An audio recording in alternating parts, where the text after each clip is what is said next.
За сайн байна уу? Одоо бүгдээрээ YouTube гэдэг апп дээр гар утсан дээр лекцийнхаа видеонуудыг, ер нь хичээлийнхаа видеонуудыг яаж татаж авч хадгалах вэ гэдэг талаар ярьцгаая. Зарим оюутнуудын хувьд бол энийг мэдгүй байгаа юм шиг байна. Ихэнх нь бол мэдж байгаа хаа. За YouTube гэдэг усны аппыг ажилуулна. Суулгацсан байх хэвээр. Тэгээд за би нэг хичээлийн ямар нэг лекцийг биоинформатикийн аль нэг лекцийг ингээд тоглуулчих.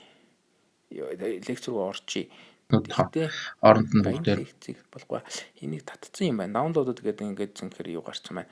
Даунлоуд буцаад устгах. За устгацсан. Тэгэхээр энэ хичээлээ юу ч гэсэн лекц рүү ингээд Moodle-ээс энэ лекцийн видео руу орлоо. Лекц 3. за 3 дугаар лекцийн ингээд яаж байна? Тоглуулж ирсэн. За ингээд юу ч гэсэн зогсооч.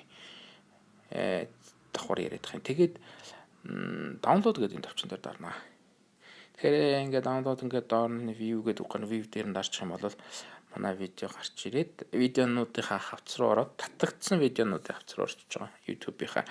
Тэгээд татаад эхэлнэ. За гайгүй сайн интернеттэйгээ заавал ингээд хурдан татна. Wi-Fi-тай. Датагаар бол яадаг юм бол сайн мэдгүй байна. Ер нь бол 3G, 4G бол Wi-Fi-г бодвол хурдаараа ямар байдгийг мэдэхгүй. Гэхдээ 3G, 4G-ийн хувьд бол батарей хийдэг баг. Wi-Fi нь бол арай батарей бага хэдэн гэж ярьдаг.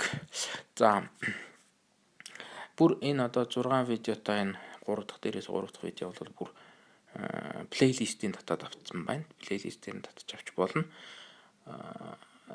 Тэгэхээр яг уу энэ биоинформатик хичээлийн лекцүүдийн хувьд бол ер нь бүх онлайн хичээлүүдийг одоо 15 минутанд багтааж юм жижигэн хэсгүүд хувааж байгаа. Одоо энэ татж байгаа видео бол яг 14 минут 2 секундын хугацаатай байна.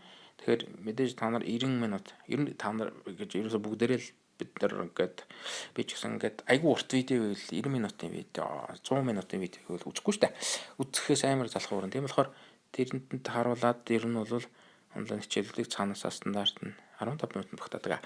15-аас их тэрч болохгүй гэдэг. За ингээд татаад дуусчлаа. Тэгэхээр одоо манай лекц минь гар утсан дээр орчлоо гэсэн үг. Одоо би яг интернетгүй газар очиод яаж энэ видеого олж авах вэ гэдэг талаар нь ярив. Тэгэхээр Wi-Fi онтраач интернетгүй болчлоо. Интернет рүү болцсон байхдаа YouTube руугаа орвол ингээл нэг юм хэлнэ. Нөгөө юм хэлэхгүй байна. За интернетгүй байхад YouTube руу орвол чи одоо интернет байхгүй шүү дээ гэдэг бол нэг үг гарах хэрэгтэй доо. Тэр нэж чуу. За нэг тийм үг гардаг тэнд гарахгүй юм байна.